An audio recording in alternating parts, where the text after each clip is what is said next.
Aleluia. Saúde os irmãos com a paz do Senhor Jesus.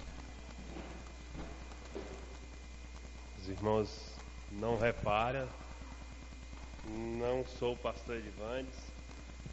A aula do pastor Edivandes é muito envolvente, muito gostosa. Mas eu convido os irmãos de novo para ficar de pé.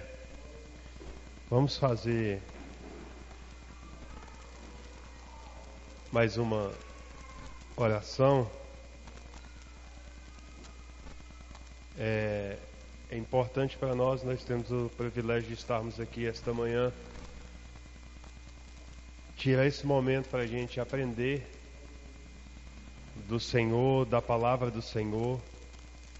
Vamos pedir ao Senhor, neste momento, que Ele possa falar conosco aquilo que precisamos ouvir esta manhã, que nós possamos aprender aquilo que nós necessitamos de aprender nesta manhã. Eterno Deus, Pai bendito, diante da Tua presença, Senhor. Pai, eu Te louvo, eu Te agradeço, Senhor, pela vida de cada irmão que aqui está, Senhor. Espírito Santo de Deus, abre o nosso entendimento, abre o nosso coração para que a Tua palavra fique guardada em nosso coração, Senhor. Pai querido, que este estudo, Senhor, que se inicia hoje, Pai querido, são 2 anos e meio de estudo do Novo Testamento. Se o Senhor não nos capacitar, Senhor, nada podemos fazer aqui, Senhor.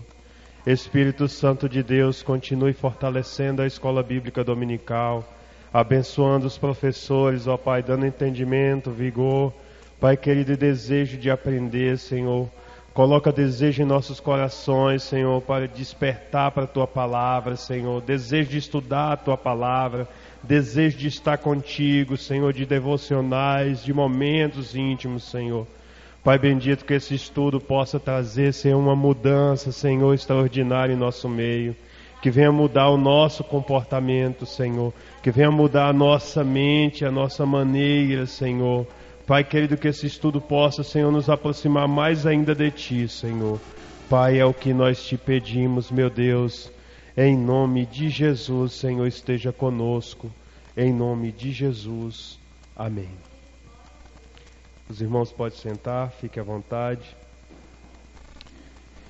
Irmãos, aquele dia que no culto o pastor chamou, a gente não tinha muito tempo para falar desse estudo, dessa revista. É uma revista de estudo expositivo do Novo Testamento. Nós vamos estudar aqui ao longo, para estudar todo o Novo Testamento, é aproximadamente 2 anos e meio. Capítulo por capítulo nós vamos estudar, vamos entender qual a visão do autor, o que ele queria dizer, qual a exegese que ele usou, por que ele escreveu tal coisa.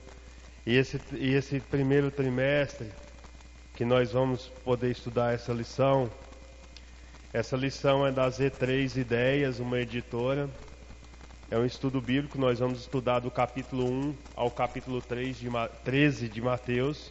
E a outra revista dá sequência e aborda os outros temas. E são 13 temas, o qual nós vamos estudar hoje. O primeiro tema é sobre o nascimento do rei, né? O segundo tema, que é a segunda aula, é as reações ao rei que nasceu. O preparo do rei. A quarta aula nós vamos estudar o caráter e a influência dos filhos do rei. Quinta aula, que é no 5º capítulo também, o rei e o súdito e a lei. No capítulo 6, ou seja, a 6ª aula, princípios reais do relacionamento. Aula 7, obediência à regra de ouro do reino. Aula 8, o poder do rei. Aula 9, a esperança no poder do rei. Aula 10, os trabalhadores do rei. Aula 11, revelações do rei. Aula 12, os confrontos do rei. E aula 13, os mistérios do reino. E aí finda o trimestre e aí a gente inicia o outro trimestre. Essa revistinha, ela se vende na Rocha Eterna. Ela custa aproximadamente R$9. Só que eu vou conversar com o proprietário lá. se ele tem condição de nos oferecer com um preço melhor. E também no site dessa revista, eu estava olhando, ela está a R$ 7,50. De repente, se a gente fizer um contato e todos aqui que estão aqui, mais pessoas quiserem, a revista a gente pode programar, não sei essa, mas a próxima, do próximo trimestre, a gente recebe de todo mundo antecipado, faz a compra, paga o boleto, né, eles entregam, às vezes sai até mais barato, né? É bom ter o material em mãos, porque você tem a oportunidade de estudar em casa.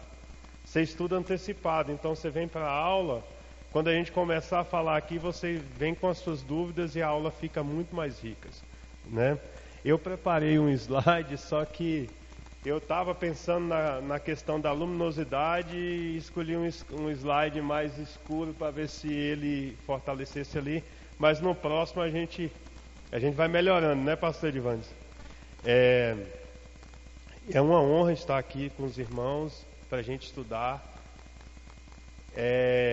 Eu assumo essa tribuna aqui com temor e tremor. Não é fácil ensinar, né? Quanto mais quando você tem referência, né? Eu falo sem demagogia, o pastor Edivandes ensina muito bem. Irmãos, o objetivo dessa lição é conhecer a importância de estudar o Evangelho de Mateus. Nós vamos aprofundar no Evangelho de Mateus nesse trimestre e no próximo trimestre. Vai ter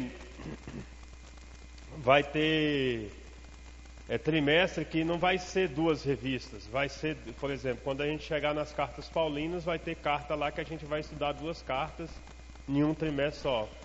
Romanos, por exemplo, vai ser um trimestre sozinho estudando Romanos.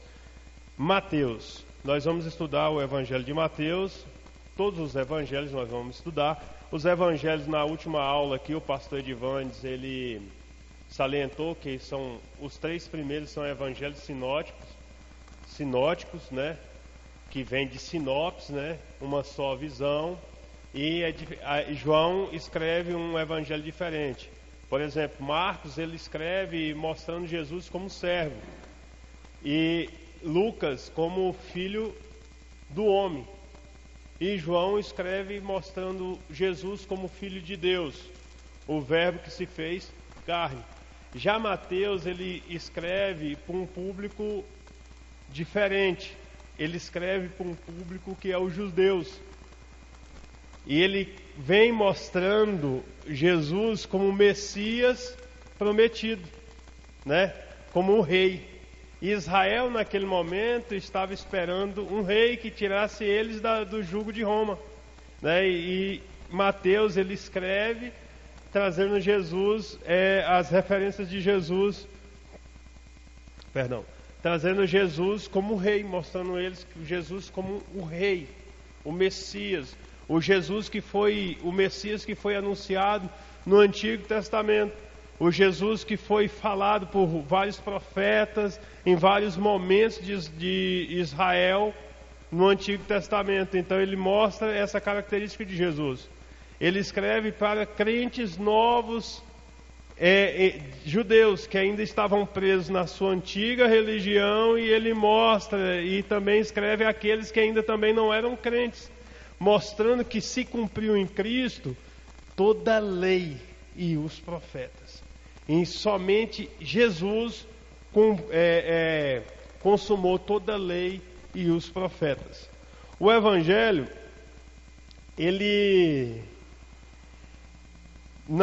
o Evangelho não é para nos... Não é o que devemos fazer para Deus, mas o que Deus fez por nós. Esse é o intuito do Evangelho. É mostrar o que Deus fez por cada um de nós. Abra suas Bíblias no Evangelho de Mateus, capítulo 1, que é o capítulo que nós estamos estudando. E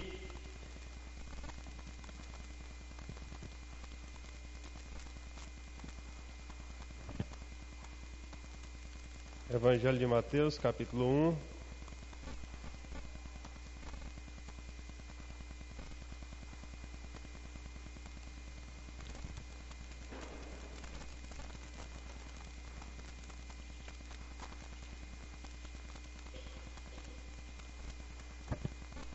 Obrigado.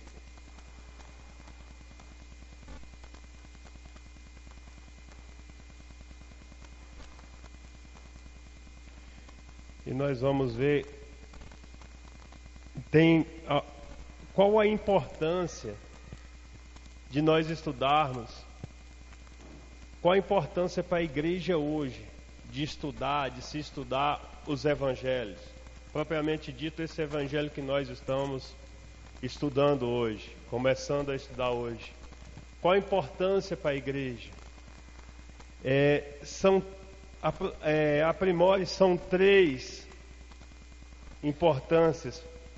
Apresenta Jesus como o Messias prometido, é o evangelho da igreja, o evangelho dos sermões de Jesus. E várias outras importâncias a gente encontra dentro do livro de Mateus. Ele traz essa característica aproximando o leitor de Cristo, aproximando o leitor daquele que é rei, mostrando por que ele veio e qual foi o intuito dele ter vindo e qual foi o motivo dele ter vindo. Quando Jesus veio, eles não aceitaram Jesus como rei, porque eles queriam um rei físico, de um mundo físico, um rei terreno, que viesse tirar Israel do jugo de Roma. Queria um rei que fosse mais forte do que Roma. E na verdade esse rei veio. Mas esse rei veio não trazer a proposta terrena. Ele veio trazer a proposta do reino dos céus. Ele veio com essa mensagem de levar o povo para o céu, levar o povo para o seio de Deus. Só que os seus irmãos não o receberam. E essa oportunidade maravilhosa nos coube. E isso também é profecia, é cumprimento da profecia. Porque em Abraão serão benditas todas as nações. Cristo em Abraão, ou seja, a promessa que foi feita para Abraão em Cristo, ela se cumpre em Cristo, todas as nações são benditas e abençoadas. Não estava a primeiro momento, Deus queria mostrar para Israel, não é que é um segundo plano de Deus, então Israel não quer, agora vai ser para os gentios, não. Isso já estava no coração de Deus, abençoar todas as nações. Já estava no coração de Deus, Jesus vir e salvar a humanidade. Jesus não é um segundo plano porque o primeiro Adão tropeçou, caiu, não. Jesus já era o plano de Deus para todas as nações, para a nação de Israel. Data, autoria, data e esboço desse livro. Muitos estudiosos, não é uma coisa, por se tratar de algo histórico, nunca que a gente deve falar, não, foi literalmente essa pessoa que escreveu esse livro, essa carta, não. Chega num acordo, um comum acordo, os estudiosos, não, e não é um acordar, não, eu acho que foi, não é assim. Muitas pesquisas, muitos estudos, e a maioria dos estudiosos, dos eruditos, eles afirmam que Mateus é o autor do evangelho do qual tem o seu nome. E o próprio Mateus, na narração desse livro, ele fala, ele cita o seu primeiro nome, que era Levi, e depois ele é resgatado por Deus, ou seja, o Senhor o chama, o Messias o chama, Cristo o chama ele larga tudo, toda a sua riqueza, larga tudo que ele tinha e vai seguir Jesus, que agora ele muda de nome. E naquela época, quando eles se convertiam, eles se mudavam de nome. E agora ele assume o nome de Mateus, que quer dizer dom de Deus, E ele segue o Senhor. A data, aproximadamente, também há uma grande discussão acerca disso, porque você não tem como afirmar que essa data ela foi no ano 50 depois de Cristo. Não. Os estudiosos, pela característica da carta, ou seja, do livro de Mateus, os relatos, as coisas que ele escreve aqui, provavelmente foi escrita entre o ano 63 e 66 depois de Cristo. Os estudiosos eles falam que essa carta não pode ter sido escrita no ano 70 ou depois do ano 70 depois de Cristo. O ano 70 é aquela invasão do general Tito a Jerusalém e destrói tudo ali e o povo se dispersa. Provavelmente essa carta ela foi escrita bem antes. E o esboço dessa carta trata acerca do nascimento do rei, o preparo ministerial do rei, o poder do rei, os missionários do rei, as revelações do rei, os conflitos do rei, as parábolas do rei. Eu estou aqui, coloquei esse esboço, que é o esboço da nossa lição. Mas John MacArthur, ele cita um esboço com outros termos, mas é esse mesmo conteúdo, né? William Hendricks, ele também cita um esboço que está aqui, ele está até na lição, mas para mim não ser prolixo, para mim não tomar muito tempo. Então eu estou um pouco correndo, porque tem muito assunto para a gente falar aqui, e então eu estou um pouco... eu estudei e enxuguei o que está aqui no tópico para ficar bem mais fácil para a gente dar continuidade, porque se for seguir tópico por tópico, lendo palavra por palavra aqui, a gente vai tomar muito tempo. Vamos ler o capítulo 1, do verso 1 até o verso 17 aqui, para a gente entender melhor. Eu vou ler, os irmãos acompanham. A genealogia de Cristo. O livro da geração de Jesus. Cristo, filho de Davi, filho de Abraão. Abraão gerou Isaque, Isaque gerou a Jacó, e Jacó gerou a Judá e a seus irmãos. E Judá gerou de Tamar e Pérez a Zerá. E Pérez gerou a Esrom, e Esrom gerou a Arão. Arão gerou a Aminadab, e Aminadab gerou a Naasson. Naasson gerou a Salmum. Salmum gerou a Raabe e Boaz. E Boaz gerou a Rute e Obed. E Obed gerou a Jessé. Jessé gerou ao rei, e o rei Davi. Jessé gerou a rei Davi, e o rei Davi gerou a Salomão, da que foi mulher de Urias.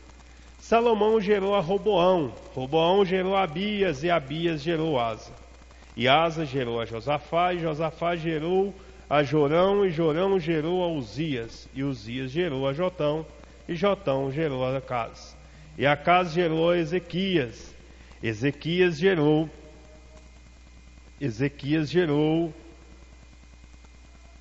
perdão, irmãos, me perdi aqui.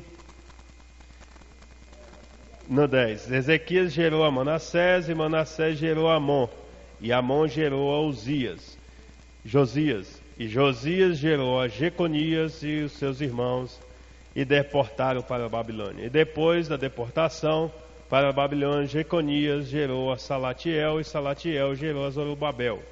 Zorobabel gerou a Abiúde, Abiúde gerou Eliaquim, Eliaquim gerou a Azor.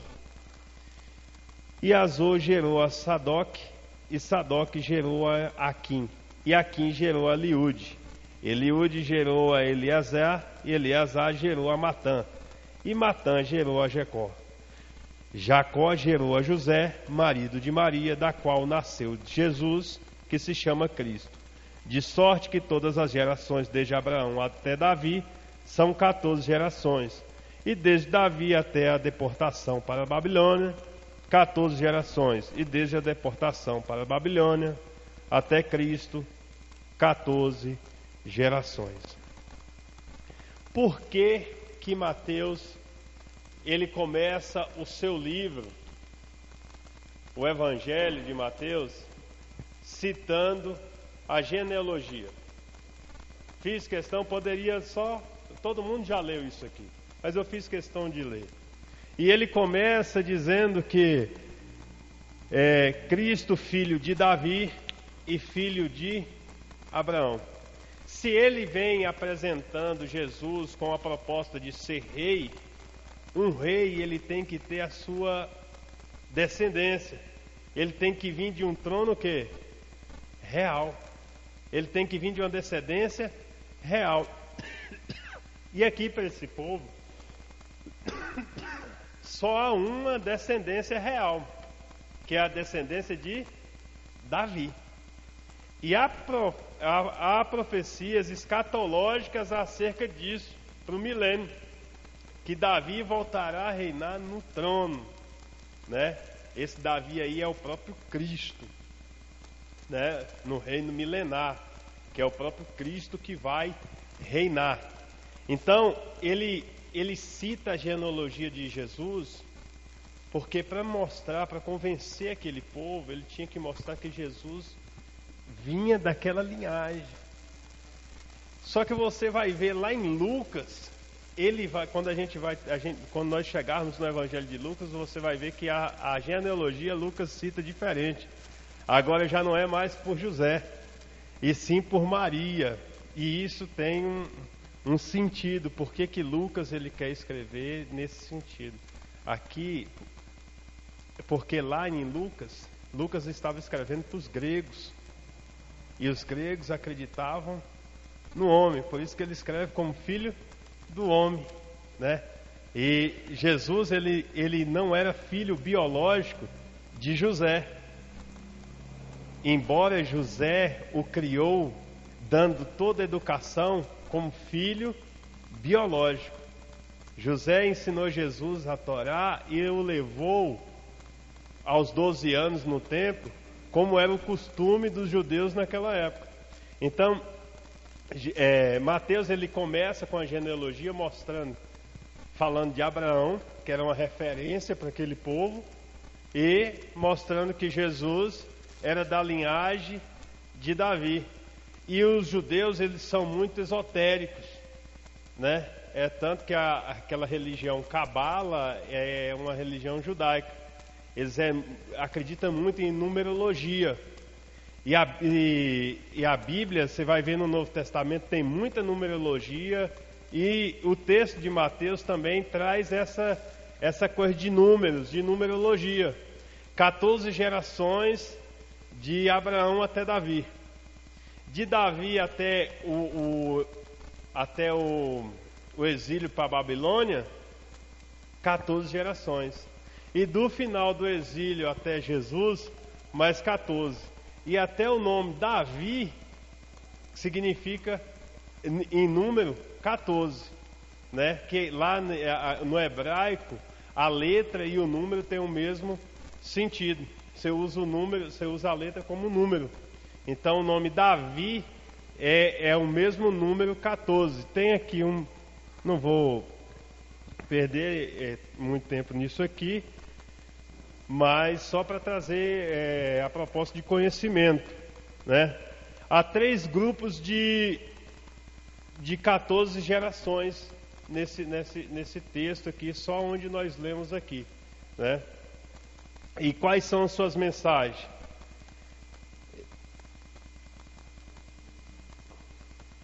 Mateus estava escrevendo para os judeus com o propósito de provar que Jesus é o Messias.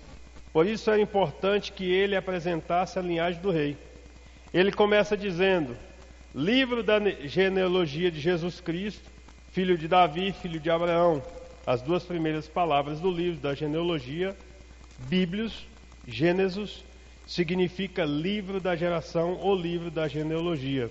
A palavra Gênesis é usada também com o significado de origem e nascimento. Observa o verso 16: e Jacó gerou José, marido de Maria, da qual nasceu Jesus, que se chama o Cristo. José não gerou Jesus, mas o Espírito Santo de Deus. Quando ele mostra acerca de Jesus, ele fala de Jesus para os judeus, os judeus sabiam que havia profecias dizendo que o Messias viria da Virgem. Uma virgem ia conceber o Messias. E Mateus, ele tem interesse em mostrar isso aqui para os judeus. Ele fala isso aqui com interesse. E ele fala que os judeus, ele fala que José gerou Jesus, mas ele fala que Jesus foi gerado no ventre da Virgem pelo Espírito Santo, mostrando a paternidade de Jesus, a paternidade terrena e a paternidade divina. Porque José, ele foi um pai adotivo para Jesus. Não é o termo adotivo, mas ele assumiu a paternidade, mas Jesus foi gerado pelo Espírito Santo de Deus. Outra mensagem é a misericórdia e a graça de Jesus.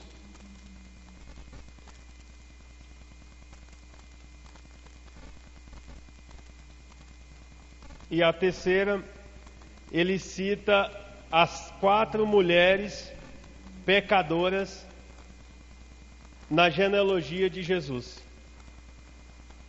Por que Mateus ele traz esse relato de Jesus sendo tão puro? Por que ele viria de uma família tão torta? Você já parou para pensar? Ele cita lá no início Judá, né? Ele cita Tamar, que é a primeira mulher que ele cita dessas 4 mulheres.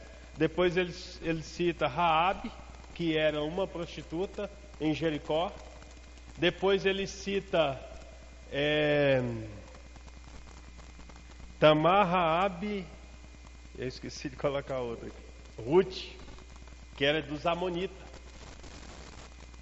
né? Que era inimigos de Israel, de um povo que descendeu de um relato pecaminoso de Lós e suas filhas, né?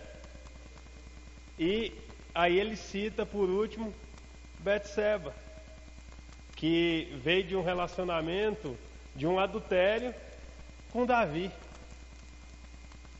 Interessante porque, e logo para os judeus, né? E Jesus, ele sendo Deus puro, sendo imaculado, e vim de uma geração, descender de uma árvore genealógica tão caída, tão pecaminosa. Isso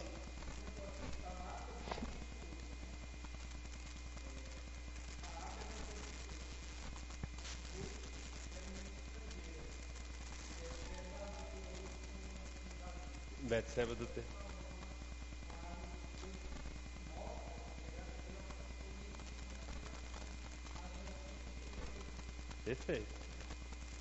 Perfeito. E aí a gente aborda agora o nascimento do rei, dos versos 18 ao verso 25. Ora, o nascimento de Jesus Cristo foi assim.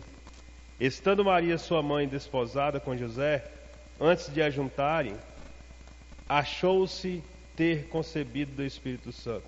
Então José, seu marido, como era justo,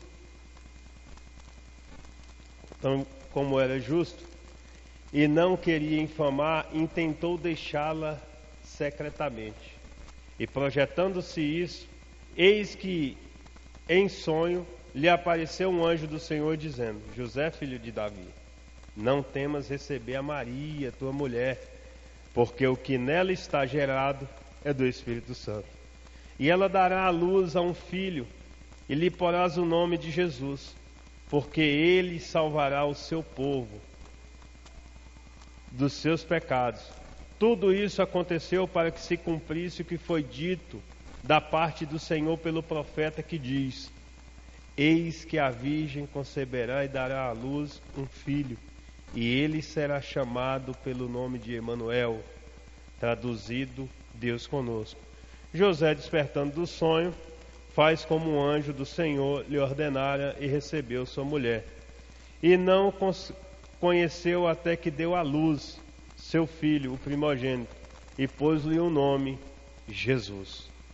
Irmãos, só esse texto aqui a gente aprende umas lições cruciais com José, né? Ele teve um plano. Qual foi o que veio no coração de José? Foi, eu faço a pergunta para os homens aqui. Se sua esposa amanhã, ou você perto de casar com a sua esposa, ela aparecesse grávida e você sabia que não foi você, o que você faria? Imediatamente já é do instinto. Não vou ficar envergonhado. Mas José, o texto que nós lemos aqui, que José era justo, honrado, temente. Esse termo justo aqui, vou pegar aqui um gancho do estudo aqui da lição, da minha Bíblia. Honrado, inocente, digno, em conformidade com as leis de Deus e dos homens. Olha o caráter de José. Deus, irmãos, ele não escolhe as pessoas erradas, ele já sabe quem ele vai usar. Deus buscou em Maria porque ela também tinha testemunho, porque ela era uma jovem agraciada, uma jovem obediente e boa filha, né? Uma jovem que dava bom testemunho, temente a Deus, e buscou em José um homem também temente. Já pensou se fosse a mulher de Barrabás? Não, Barrabás não, porque Barrabás já era da idade de Jesus, mas se fosse um homem do mesmo gênero, se fosse o marido de Abigail, ou outras pessoas que a gente conhece aqui na Bíblia de temperamentos exagerados, mas José ele escolheu um homem justo, né? A gente aprende aqui com José acerca da hombridade dele, né? Do caráter dele.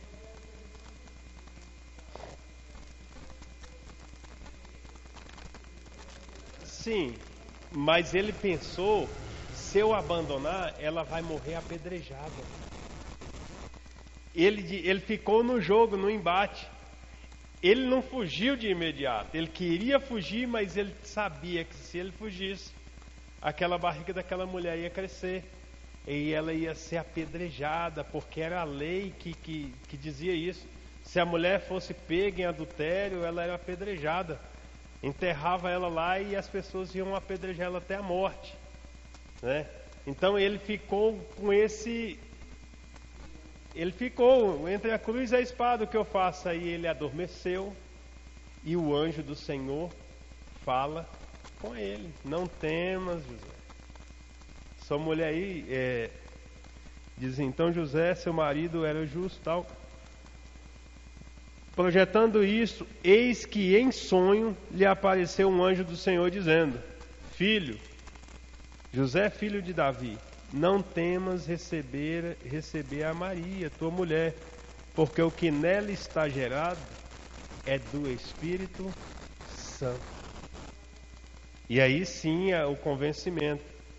E aí, irmãos, o que nós aprendemos também acerca disso aqui com José, a obediência de José.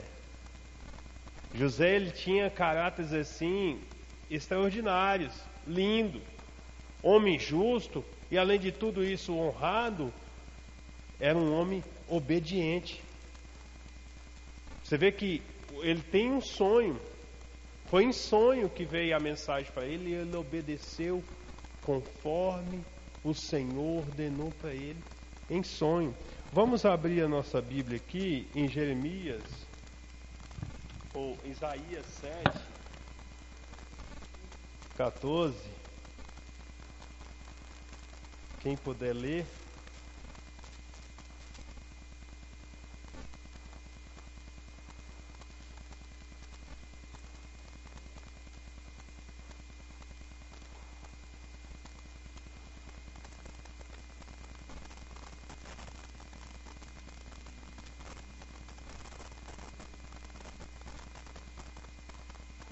Pode ler.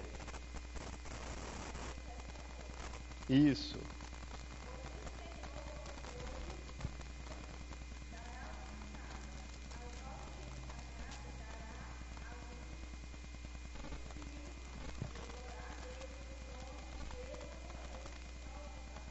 Isso. Vamos ler também. Vamos ler. Agora, voltando para o assunto que eu estava falando acerca do se José não aceita Maria, o que aconteceria com ela em Deuteronômio 22:13.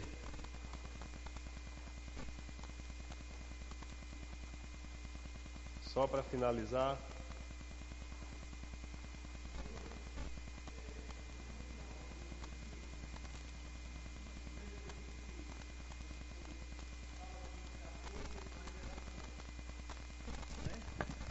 Aqui fala de 14 gerações. Na verdade, isso aqui era um preparo para o nascimento de Jesus. E antes, essas pessoas que o senhor fala aqui, nessas gerações, das 14, eles foram guiados por Deus.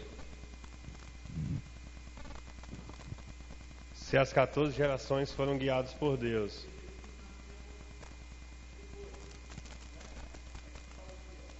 De Abraão até Davi, 14 gerações.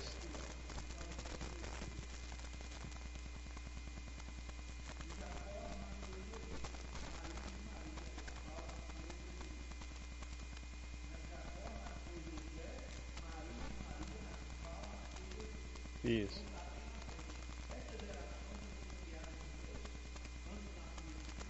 Sim, o que acontece? Deus nunca perdeu o controle de nada. O povo, mesmo o povo sendo exilado, era por causa da desobediência do povo. O povo afastava de Deus e o povo padeceu na Babilônia nos exílios que teve nos 3 exílios. Mesmo assim, Deus manteve o controle, a vertente, a linha retinha até chegar a Jesus. Independente da queda, do tropeço, das falhas do povo, do exílio do povo na Babilônia, mas o controle de Deus permaneceu mesmo e ainda permanece. Assim como o propósito da vinda de Cristo. Quantas coisas vêm acontecendo e vai andando como um rio. Mas o que está traçado lá para 70 semanas, o final das 70 semanas, vai acontecer conforme foi profetizado, conforme foi planejado antes da criação do mundo. O que nós estamos tratando aqui acerca do Messias é bem antes da fundação do mundo. Bem antes de Deus criar o homem, já estava nos planos de Deus Jesus vir. Só haveria um sacrifício vivo, e ele é Jesus. Nenhum homem, nenhum profeta, o mais honrado que ele foi na terra, ele conseguiu pelo menos ser 1% do que tinha em Cristo, de caráter, de pureza, de hombridade, de honra, em Cristo Jesus. Então, mesmo poderia ser 28 gerações, a cada 28 gerações ou a cada 50, mas o plano de Deus permanece na mesma linha, na mesma vertente, embora o povo se desvia para lá e para cá, mas o propósito de Deus vai acontecer. O irmão entendeu?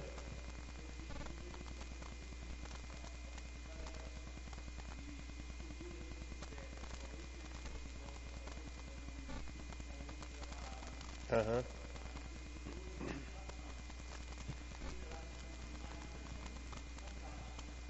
Isso.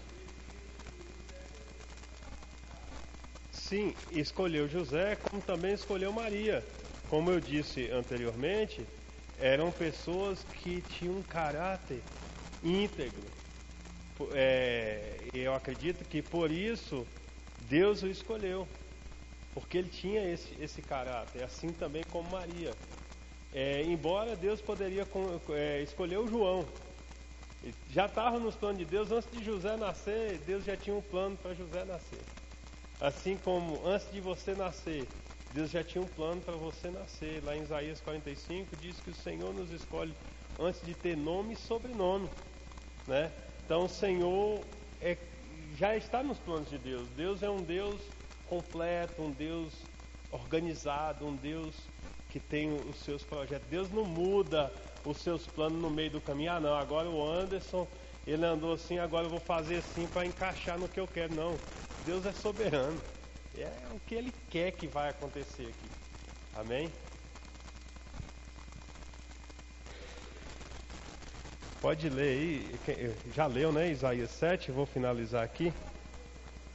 Deuteronômio, isso, 22.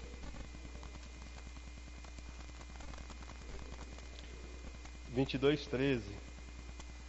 13 e 14.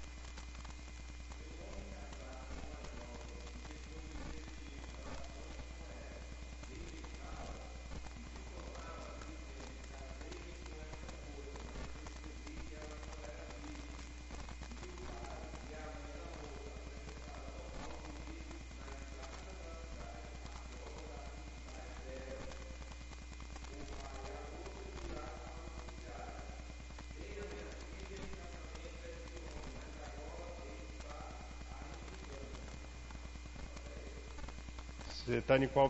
Lê até o 24. Eu leio o 13, 14, depois o 23 e o 24. Pode continuar então até o 24.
Amém.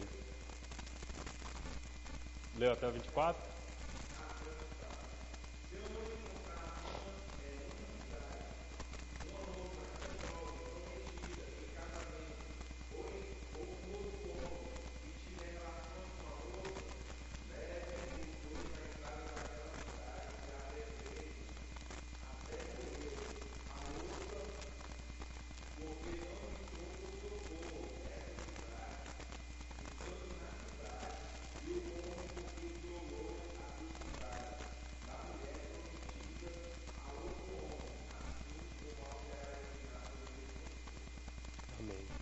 Então, José sabia de tudo isso. Ele era um homem que conhecia as leis e obedecia às leis.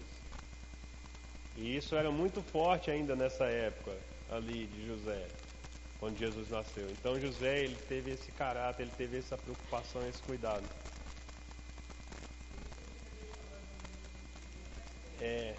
Para não criar tumulto, mas aquilo ia gerar, a barriga ia crescer e mesmo assim o mal ia acontecer. Né? Para você ver o quão importante, aqui agora eu vou pegar um gancho para falar para as meninas jovens da casa do Senhor, o quão importante é orar a Deus e pedir a direção de Deus para que venha um homem de Deus na vida de vocês, uma pessoa que venha honrar, que venha ter o cuidado, que venha ter o caráter, o zelo, né? E isso, irmãos, esse tipo de coisa, cada dia que passa está ficando cada vez mais escasso. Em nosso meio, as pessoas estão perdendo o caráter, estão perdendo a sua integridade, até dentro do seio da igreja.